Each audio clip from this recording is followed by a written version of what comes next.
Welcome to the deep dive. Today we're tackling something pretty fundamental when we try to understand people.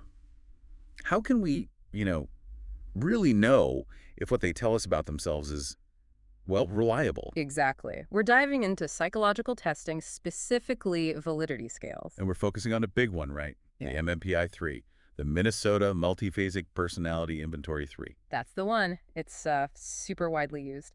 But look, the best test in the world isn't much help if the answers someone gives aren't truthful, or at least representative. Yeah, the conclusions could be completely wrong. Way off, potentially. So our mission today, using insights from a real expert source on MMPI interpretation, is to explore how the MMPI-3 tries to catch potentially invalid results, these built-in checks, the validity scales. Let's do it. It starts with understanding what we even mean by validity here. Okay, lay it out for us. Right. So there are kind of two layers to validity in testing. First up is instrument validity. Instrument validity, meaning the test itself. Precisely. Is the test well built? Does it actually measure, say, depression like it claims to? Is it consistent? Do the scores relate to other things we know about the person? Basically, is the tool itself sound? Okay, so that's about the quality of the MMPI-3 as a test. But you said two layers. Yes. Because even if the test itself is great, high instrument validity, that doesn't guarantee the results from one specific person are usable. Okay. That brings us to protocol validity, and that's our main focus today. It's about whether the set of answers, the protocol we get from this individual on this day, is a valid picture of them. So the test might be fine, but the way someone took it might not be. You got it. Even the best instrument gives garbage data if the input isn't good. Makes sense. So what kinds of things make a protocol invalid? How can someone's responses be off? Well, we can broadly group the threats into two buckets.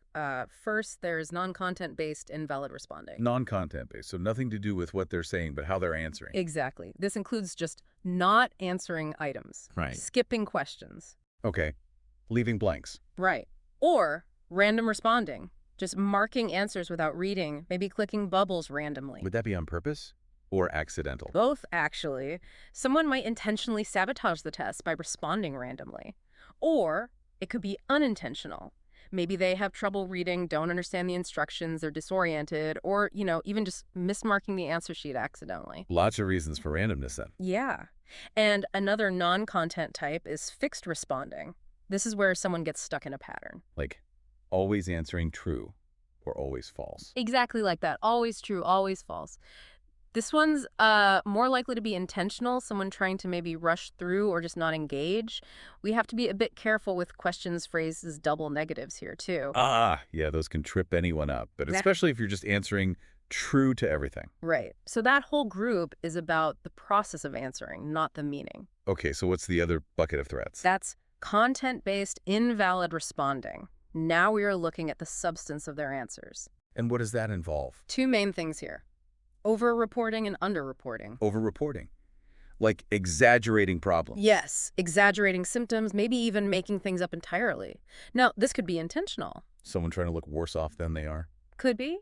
Or, interestingly, it could be somewhat unintentional. Someone might be genuinely distressed, but they just tend to catastrophize, see everything in the worst possible light. Their experience feels that bad, even if objectively, maybe it's exaggerated. So the scales might pick that up, even if they aren't deliberately trying to mislead. That's the nuance, yeah. It flags a potential issue with the report. Okay, and the flip side, underreporting. That's minimizing or denying problems, saying things are fine when maybe they're not. And again, intentional or unintentional. Both are possible. Someone might deliberately try to fake good, maybe for a job application or custody evaluation. Or they might genuinely lack insight, just not be aware of their own difficulties. This sounds like it connects to malingering, a term people hear a lot. It does, but there's a key distinction we need to make. Malingering is specifically about intentional over-reporting, faking, or exaggerating symptoms. Okay. For some kind of external incentive, like trying to get money from an insurance claim or avoid military duty or get drugs. There's a clear outside goal. Right, an external reward. Yes. That's different from something like factitious disorder, where someone might also intentionally produce symptoms, but the motivation is more internal, like a psychological need to be seen as sick.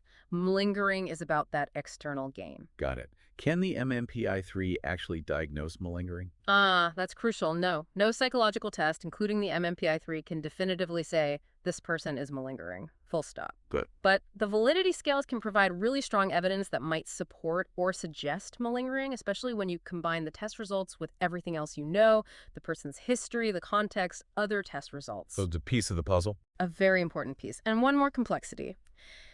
Someone can have genuine psychological problems and also be exaggerating some symptoms for external gain. It's not always either. Wow. Okay, so it's definitely not simple. How did the MMPI actually develop these tools to try and detect all this? It seems like a huge challenge. It is. And the original creators of the MMPI back in the 1940s, they knew it. They were pretty savvy about this. So it was baked in from the start. Pretty much. The very first version had the L and F scales. Okay, what did they do? Well, sometimes called cannot say, was simple. It just counted how many questions someone skipped. Too many skips, maybe the profile isn't interpretable. Makes sense. And L. L stood for lie. It was designed to catch fairly naive attempts to look good. It includes items about minor common flaws or virtues, things that are almost universally true or untrue, like, I do not always tell the truth. Someone answering false to that might be trying a bit too hard to look virtuous. Trying to seem perfect, basically. Right. Kind of, yeah. Denying very common minor human failings. Then there was F for infrequency. Infrequency. Yeah, this scale pulled together items that were answered in a particular way very rarely by the general population, the people the test was originally based on. A high F score could mean a few things. Maybe the person was responding randomly, maybe they couldn't read well, or maybe they were experiencing very severe and unusual psychological distress. So F could mean different thing. Exactly. And then a bit later, they added the K scale. K, what was that for? K was developed to detect more subtle attempts to deny problems or present oneself in a favorable light. It's a bit more sophisticated than L. It acts as a kind of defensiveness measure, but it's also related to psychological adjustment. So K scores were actually used to statistically correct some of the other clinical scales. Interesting. So they kept refining it. What happened with the MMPI-2? Right, the MMPI-2 came out in 1989. Big update. They kept L, F, and K, but added several new validity indicators. Big ones were VRIN and TRIN. VRIN, TRIN, what did they catch? VRIN is variable response inconsistency. It looks at pairs of items with similar or opposite content. If you answer inconsistently across those pairs, say true to I feel sad and false to I am unhappy, VRIN goes up. It's a great check for random responding. Okay, so inconsistent answers to similar ideas. And TRIN. TRIN is true response inconsistency. It looks for that fixed responding pattern we talked about, just answering true, true, true, or false, false, false. It uses pairs of items with opposite content. If you say true to both I like parties and I dislike parties, that pushes TRIN up. Got it. Catching those yay-sayers or naysayers. Any others in MBI-2? Yep. They added EB, which stands for back F. It's like the F scale, but uses items from the later part of the test. It helps see if someone started answering randomly or differently halfway through, maybe because they got tired or bored. Checking for consistency throughout the whole test. Exactly. Then, later additions or refinements led to FP infrequent psychopathology responses. These are items answered rarely even by psychiatric patients. So a high FP is a stronger indicator of potential overreporting than F alone. And the S scale came along superlative, self-presentation, another measure trying to capture that unrealistically positive self-image. Wow, quite an arsenal building up. And one more key one, FBS symptom validity scale, sometimes called the fake bad scale, though symptom validity is better. It was developed specifically looking at people in disability or personal injury contexts, focusing on somatic and cognitive complaints that weren't very credible. Okay, so targeting specific types of potential exaggeration. Right, and this evolution continued with the MMPI-2 RF, the restructured form. How did that change things? The RF really refined these. VRIN and TRIN became VRIN NR and TRINR, just updated versions. F became FR, infrequent responses revised. FP became FPR, infrequent psychopathology responses revised. FBS became FBSR, symptom validity revised. They also added F's infrequent somatic responses items about physical symptoms rarely endorsed even by medical patients. An RBS response bias scale, focusing specifically on exaggerated memory complaints.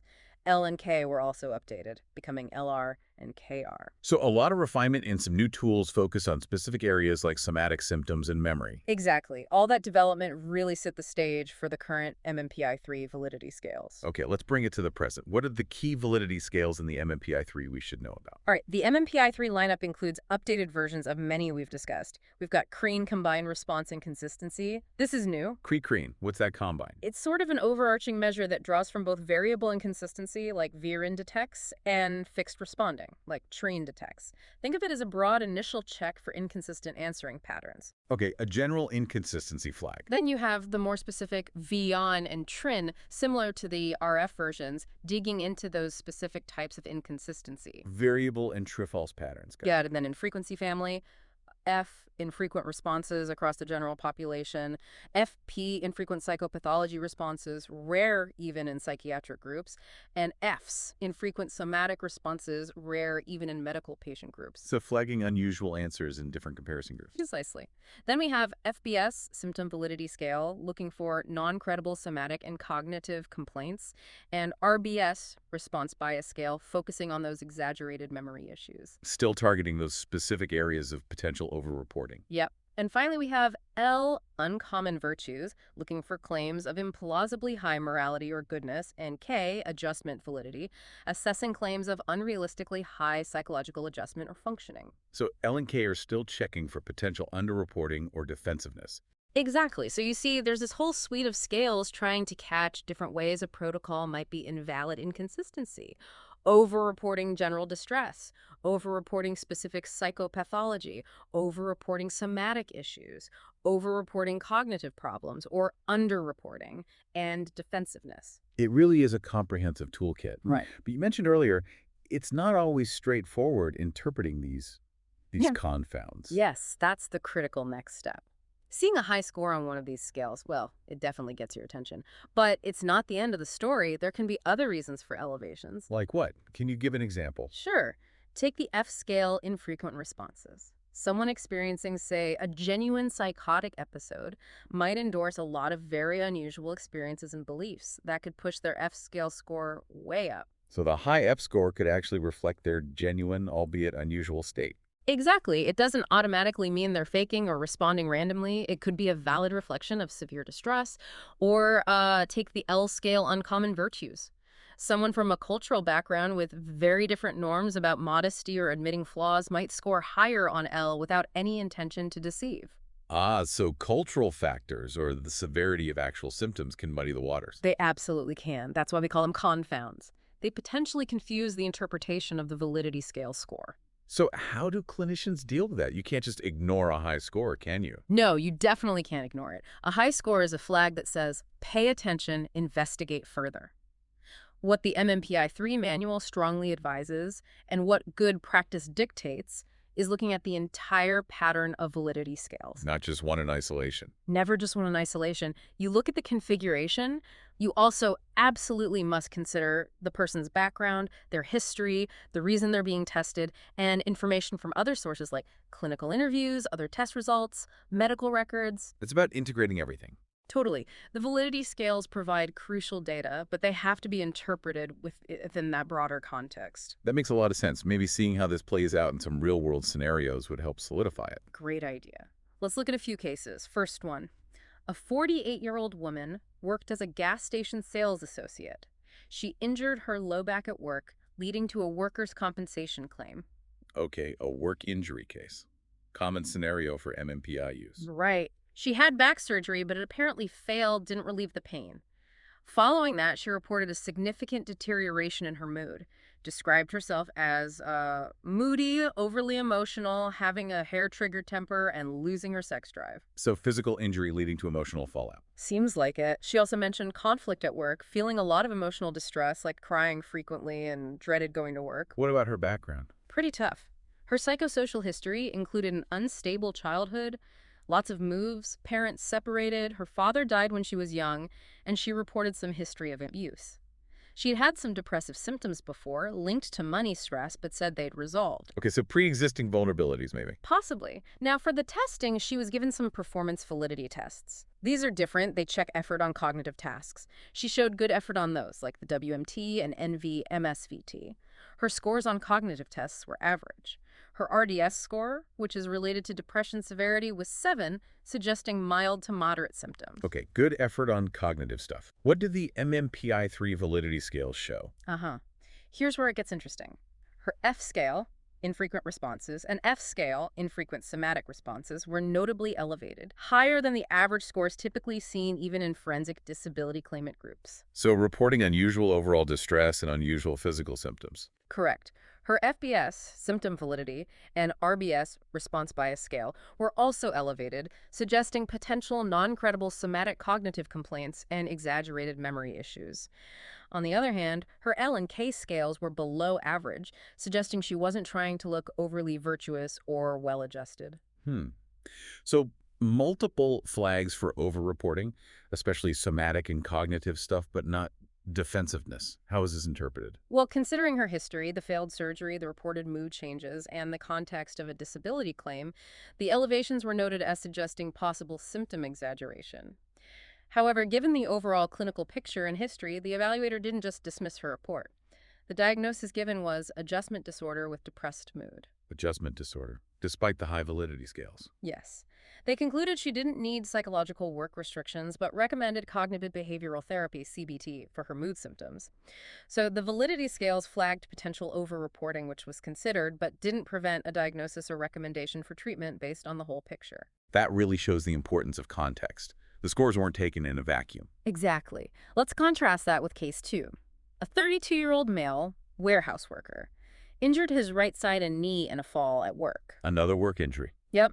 He reported battling with employer, got put on modified duties, had interpersonal conflicts, and was eventually fired. Said he couldn't return to work. Okay. What's his background like? Also very difficult. His mother died by suicide when he was young. Father passed away later. Parents were divorced. He reported an abusive stepfather, time in foster care, current marital problems, and a significant trauma, history, abuse, molestation, losing friends to violence. Really rough. Wow. A lot of trauma there. Yeah. What were his current complaints? Pain, obviously, from the injury, but also heart palpitations when stressed, poor memory and concentration, mood swings, feeling depressed and angry, and suicidal thoughts, though no active plan. Okay. How did his testing go?